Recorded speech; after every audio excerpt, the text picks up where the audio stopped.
नमस्कार, आप देख रहे हैं 30 मिनट में हिंदुस्तान और मैं हूं आपके साथ में मनीष शर्मा। चलिए शुरू करते हैं सुपरफास्ट खबरों का सिलसिला। आज Rajasthan high court pilot and company की याचिका पर फैसला सुनाएगी। इससे पहले हाईकोर्ट ने सुनवाई के दौरान स्पीकर सीपी जोशी से कार्रवाई न करने का आग्रह किया था। सुप्रीम कोर्ट ने राजस्थान हाईकोर्ट के फैसले पर रोक लगाने से इनकार कर दिया है। अब इस मामले में अगली सुनवाई 27 जुलाई को होगी। राजस्थान में सियासी संग्राम के बीच सीएम अशोक गहलोत ने देर शाम राज्यपाल कलराज मिश्र से मुलाकात की। दोनों के बीच लगभग 20 मिनट तक मुलाकात हुई। मुलाकात के बाद विधानसभा सत्र आहूति करने को लेकर चर्चा हुई। मुख्यमंत्री अशोक गहलोत ने फिर केंद्र सरकार पर निशाना साधा है। गुरुवार को प्रेस कॉन्फ्रेंस में सीएम गहलोत ने कहा कि ईडी की कार्रवाई हो, इनकम टैक्स की हो या सीबीआई की, सबको मालूम है ये किसके इशारे पर काम हो रहा है। सीएम ने कहा कि इन छापों से हम घबराने वाले नहीं हैं। हमारा मिशन इससे रुकने वाला नहीं है। जिन लोगों को बंधक बना रखा है वो आएंगे तो हम जुड़ेंगे, लेकिन चुनी हुई सरकार गिराने की साजिश लोकतंत्र की हत्या है। मुख्यमंत्री अशोक गहलोत के बाद मध्य प्रदेश के पूर्व मुख्यमंत्री कमलनाथ ने प्रधानमंत्री नरेंद्र मोदी को खत लिखा है। कांग्रेस नेता कमलनाथ ने अपने खत में पीएम मोदी से प्रजातंत्र की रक्षा के लिए कदम उठाने की अपील की है। 26 जुलाई को प्रधानमंत्री नरेंद्र मोदी फिर से एक बार देशवासियों से मन की बात करेंगे। पीएम कोरोना संकट के साथ साथ कई अहम मुद्दे पर देश के सामने मन की बात रखेंगे। प्रधानमंत्री नरेंद्र मोदी ने वीडियो कॉन्फ्रेंसिंग के जरिए मणिपुर वाटर सप्लाई प्रोजेक्ट की नींव रखी। मोदी ने कहा, कोरोना के खिलाफ हमें मजबूती से लड़ते रहना है, जीतना है। पीएम ने कहा कि विकास के कामों को भी पूरी ताकत से बढ़ाना होगा। साथ ही नॉर्थ ईस्ट में शांति की स्थापना हो रही है। पीस, प्रोग्रेस और प्रॉस्पेरिटी का मंत्र गूंज रहा है।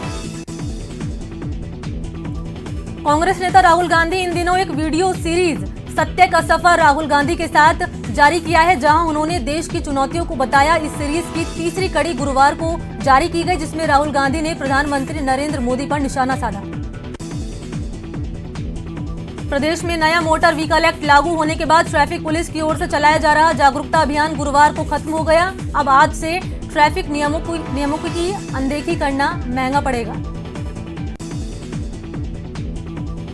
जयपुर के बीसलपुर में आज सुबह 9 बजे से शनिवार की सुबह 9 बजे तक पेयजल सिस्टम की सालाना मेंटेनेंस के चलते शटडाउन किया जाएगा। इस दौरान जयपुर शहर के साथ साथ जिले के सभी ग्रामीण और शहरी क्षेत्रों की पेयजल सप्लाई बाधित रहेगी। बाबरी विध्वंस मामले में लाल कृष्ण आडवाणी की आज पेशी है। आडवाणी वीडियो कॉन्फ्रेंसिंग के जरिए सीबीआई की विशेष अदालत के सामने पेश होंगे। अयोध्या में राम मंदिर भूमि पूजन पर रोक लगाने की मांग को लेकर पत्रकार साकेत गोखले ने इलाहाबाद हाईकोर्ट में याचिका दायर की है। गोखले के पीआईएल में कहा गया है कि भूमि पूजन कोरोना वायरस के अनलॉक 2 की गाइडलाइन का उल्लंघन है। ट्रिपल तलाक कानून का 1 अगस्त को 1 साल पूरा हो जाएगा। इससे पहले केंद्रीय मंत्री मुख्तार अब्बास नकवी ने कहा कि पिछले 1 साल के दौरान 3 तलाक की घटनाओं में 82% से ज्यादा की कमी आई है। बाबरी मस्जिद मामले में सीबीआई की स्पेशल कोर्ट में मुरली मनोहर जोशी की गुरुवार को पेशी हुई। ये पेशी वीडियो कॉन्फ्रेंसिंग के जरिए हुई, जिसमें मुरली मनोहर जोशी ने मामले में अपना बयान दर्ज करवाया। भारतीय सेना में महिलाओं के स्थायी कमीशन को केंद्रीय रक्षा मंत्रालय की ओर से आधिकारिक तौर पर मंजूरी दे दी गई है। सरकार की ओर से जारी किए गए स्वीकृति पत्र के बाद अब सेना में विभिन्न शीर्ष पदों पर महिलाओं की तैनाती हो पाएगी। यूएई में 19 सितंबर से होगा आईपीएल। 8 नवंबर को खेला जाएगा फाइनल मैच। दुनिया में कोरोना वायरस के अब तक 1,54,97,306 संक्रमित मिल चुके हैं। इनमें 54,28,110 ठीक हो चुके हैं, जबकि 6,32,638 की मौत हो चुकी है। भारत में कोरोना वायरस से संक्रमित होने वाले लोगों की संख्या 12 लाख को पार कर गई है। वहीं मौत का आंकड़ा 29,000 के पार जा चुका है। पिछले 24 घंटे में रिकॉर्ड 45,720 नए मामले सामने आए हैं। वहीं पहली बार एक दिन में मौत का आंकड़ा 1,000 को पार कर गया। राजस्थान में गुरुवार को कोरोना के 886 नए मामले सामने आए। इसके साथ कुल पॉजिटिव का आंकड़ा 33,220 तक पहुंच गया, जिसके बाद मौत का कुल आंकड़ा 594 पहुंच गया। राज्यसभा सांसद doctor Kirori Lal Meena corona positive पाए गए हैं। मीणा को पिछले कई दिनों से बुखार की शिकायत थी, जिसके बाद उन्हें महात्मा गांधी अस्पताल में भर्ती कराया गया है। झुंझुनू के चुड़ावा कोर्ट में भी कोरोना ने दस्तक दे दी है। कोर्ट के 2 कर्मचारी कोरोना पॉजिटिव पाए गए हैं। इनमें एक कर्मचारी एडीजे कोर्ट तो एक एमजेएम कोर्ट का शामिल है। अलवर में कोरोना के बढ़ते विस्फोट, कम्युनिटी संक्रमण की चेन बनती जा रही है। रोजाना 100 से ज्यादा मामले पॉजिटिव आ रहे हैं। कोटा में कोरोना के घातक वायरस से एक और मरीज की जान चली गई। पिछले 2 घंटे में कोरोना से 2 मरीजों की मौत हो चुकी है।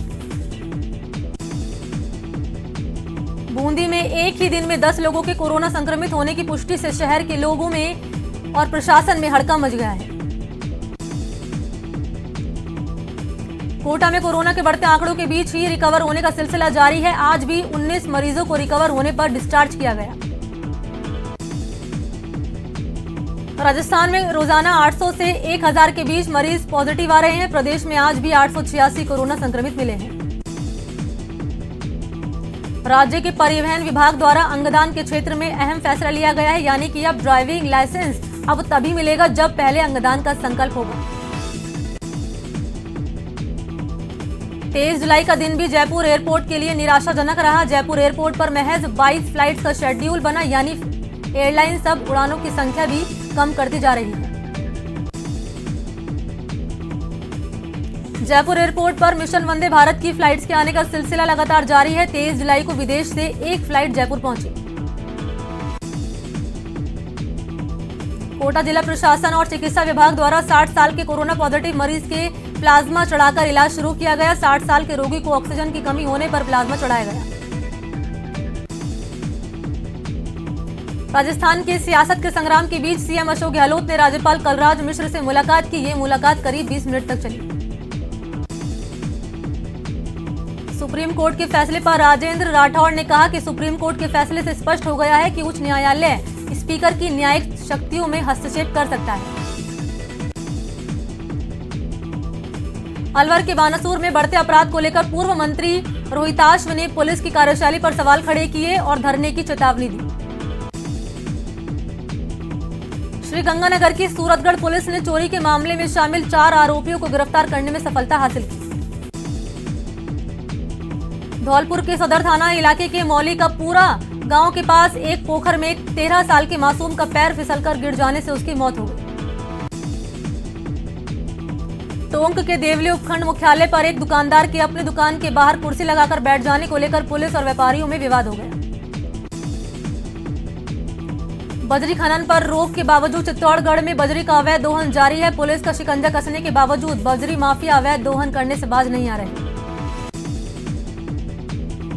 भरतपुर के बयाना कस्बे के भीमनगर में एक युवक के साथ असामाजिक तत्व गाली गलौज करते हुए नजर आए और मारपीट करने लगे। डूंगरपुर में एसपी द्वारा अवैध शराब तस्करी के खिलाफ चलाए जा रहे अभियान के तहत पुलिस ने अवैध शराब से भरी एक कार को जब्त करते हुए तस्कर को गिरफ्तार कर लिया। जोधपुर में बेकाबू डंपर से एक और मौत सामने आई है। शहर के सांगरिया में डंपर ने सड़क किनारे चल रहे एक बुजुर्ग को अपनी चपेट में ले लिया। अलवर पुलिस ने मोबाइल चोरी करने वाले 2 शातिर चोरों को गिरफ्तार कर लिया। आरोपियों से चोरी किया हुआ मोबाइल भी बरामद किया। जयपुर ग्रामीण पुलिस ने ऑपरेशन क्लीन स्वीप के तहत 48 पेटी शराब की जब्ती की। इस मामले में पुलिस ने एक कार के साथ 2 आरोपियों को गिरफ्तार कर लिया। कोटा ग्रामीण पुलिस ने अवैध मादक पदार्थ के खिलाफ कार्रवाई करते हुए 2 तस्करों को गिरफ्तार किया है। आरोपियों के कब्जे से 1 किलो 800 ग्राम गांजा भी बरामद किया। जोधपुर के खांडा फलसा थाना क्षेत्र में व्यापारियों के मोहल्ले में जांच करने गई विजिलेंस टीम के साथ कुछ लोगों ने धक्का मुक्की करते हुए मारपीट कर दी। सिरोही के शिवगंज रोड पर 2 ट्रेलर आमने सामने भिड़े। जोरदार टक्कर से ट्रेलर चालक की मौके पर ही मौत हो गई।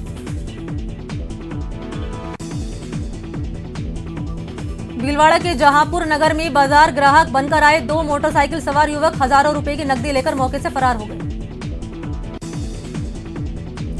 श्रीगंगानगर के गांव रायावाली के किसान के खेत में एक जिंदा बम मिलने से हड़कंप मच गया। सूचना पर पुलिस ने मौके पर पहुंचकर बम को सुरक्षा घेरे में लिया।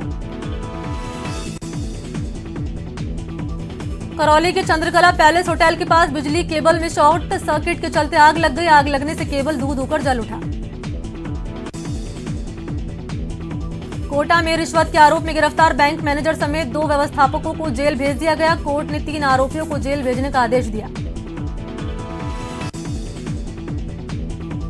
कोटा के सांगो थाना इलाके में जहर खाने से 2 युवकों की मौत हो गई। पुलिस ने शव का पोस्टमार्टम कराकर परिजनों को सुपुर्द कर दिया।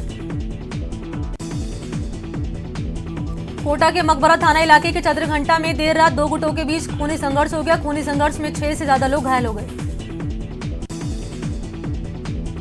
हनुमानगढ़ में 3 साल की बच्ची के अपहरण से हड़कंप मच गया। वहीं अपहरण की सूचना पर पुलिस ने जिले भर में नाकाबंदी करवाई, लेकिन बच्ची का कोई सुराग नहीं लगा।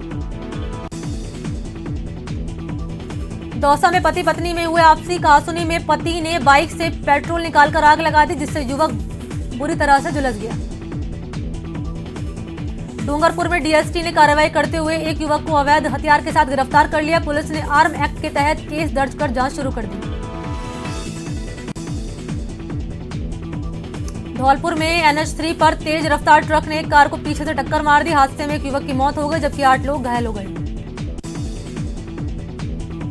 धौलपुर में एक युवक का शव फांसी के फंदे पर झूलता हुआ मिला, जिससे पूरे इलाके में सनसनी फैल गई। कोटा में पुलिस ने पेट्रोल पंप लूट की योजना बनाते 5 बदमाशों को गिरफ्तार कर लिया। आरोपियों के कब्जे से हथियार समेत मिर्च पाउडर भी बरामद किया गया। चूरू में बच्चा चोरी होने के 15 घंटे बाद पुलिस ने बच्चा बरामद कर लिया। पुलिस के मुताबिक 20 मई को चूरू के राजकीय भर्ती अस्पताल से आशा सहयोगिनी ने 4 दिन का बच्चा चुराया था। सवाई माधोपुर के बहरावंडा खुर्द कस्बे में बिजली का करंट लगने से एक मजदूर बुरी तरह से घायल हो गया। घायल मजदूर को अस्पताल में भर्ती कराया गया। दौसा के म्यावा कस्बे में कम कीमत पर मीट बेचने को लेकर 2 पक्षों में खूनी संघर्ष हो गया, जिसमें 3 लोग घायल हो गए। सिरोही देश भर में सर्वाधिक महिला मेटों को रोजगार देने वाला जिला बन चुका है। इतना ही नहीं, ये महिला मेट साक्षर हैं और इनमें से कई महिला मेटों ने स्नातक तक की पढ़ाई की है। कोरोना के चलते बंद हुई जयपुर की लाइफलाइन कही जाने वाली लो फ्लोर बस और सिटी बस सेवा फिर शुरू हो गई है। पहले दिन काफी कम संख्या में बसों में यात्रा करने के लिए यात्री पहुंचे। चूरू नगर परिषद में साधारण सभा की बैठक हंगामेदार रही। हालांकि इस दौरान 13 एजेंडों में से 10 एजेंडे सर्वसम्मति से पारित हुए, जबकि 3 एजेंडों को स्थगित कर दिया गया। पूर्व पीसीसी चीफ सचिन पायलट के समर्थन में उतरे गुर्जर समाज के बाद अब विधायक भंवरलाल शर्मा के समर्थन में लोग नजर आ रहे हैं। दौसा में कृषि पर्यवेक्षकों ने प्रदेश सरकार के रवैये से परेशान होकर पूरे प्रदेश में उपखंड स्तर पर 19 सूत्रीय मांगों को लेकर ज्ञापन सौंपा। चूरू के सादलपुर में टिड्डियों के हमले के बाद किसानों का गुस्सा फूट गया, जिसके बाद किसानों ने मिनी सचिवालय पर विरोध प्रदर्शन किया। जैसलमेर की सिटी कोतवाली के आगे शव लेकर लोगों ने थाने के आगे प्रदर्शन किया। बता दें कि 21 जुलाई को 2 गुटों में झगड़ा हुआ था। इस दौरान एक शख्स की जान चली गई।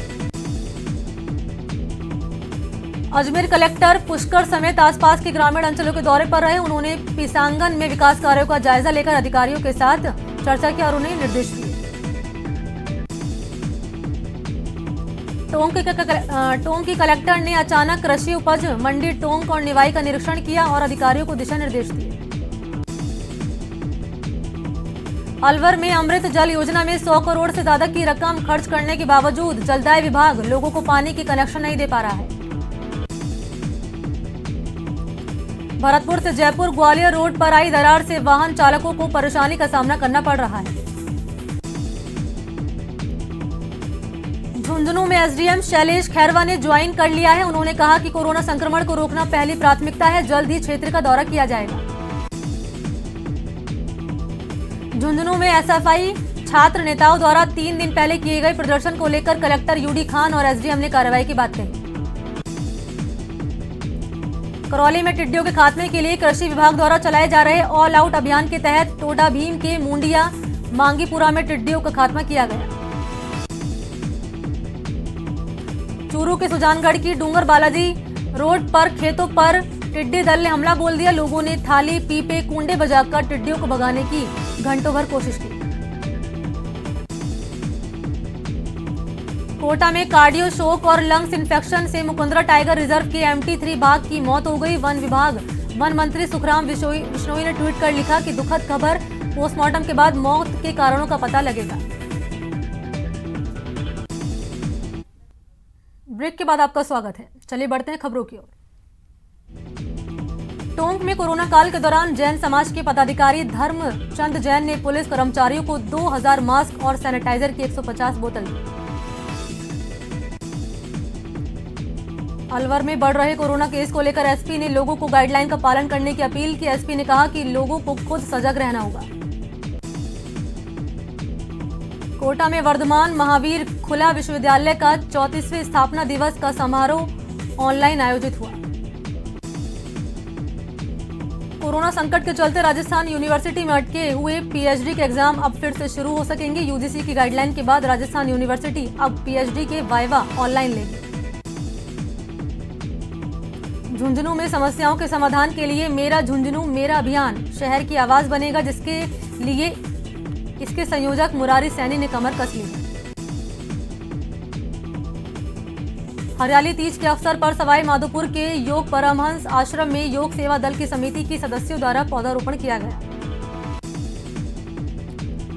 उदयपुर में सावन महीने के चौथे सोमवार को भव्य बनाने के लिए तैयारी की जा रही है। भक्तों द्वारा 1.25 लाख महामृत्युंजय मंत्र का जाप करवाया जाएगा।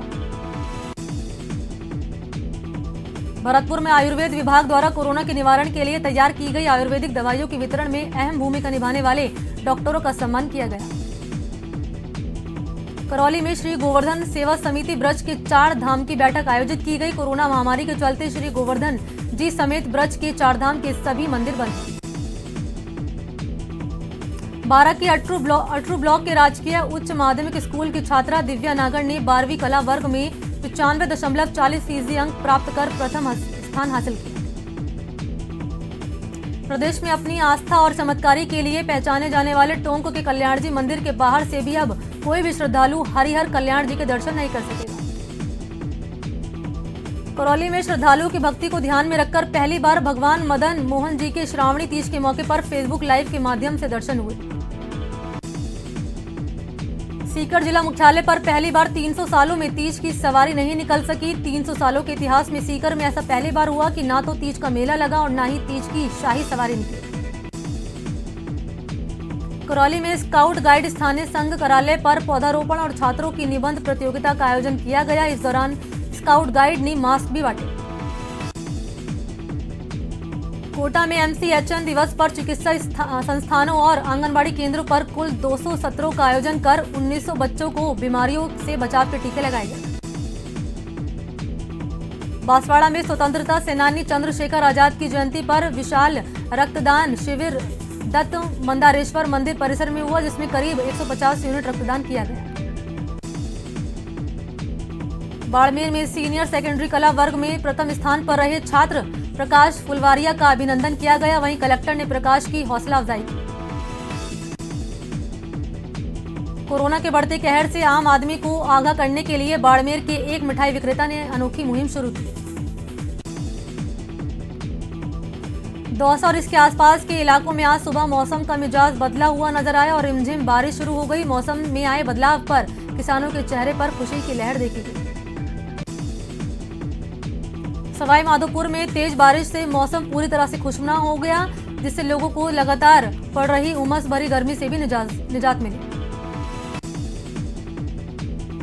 कोटा में शाम के समय तेज बारिश हुई। बारिश होने से लोगों को उमस भरी गर्मी से बड़ी राहत मिली।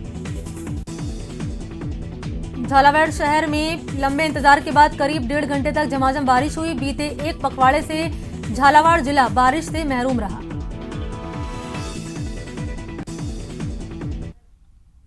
चलिए अब खबरें दिखाते हैं आपको विस्तार से।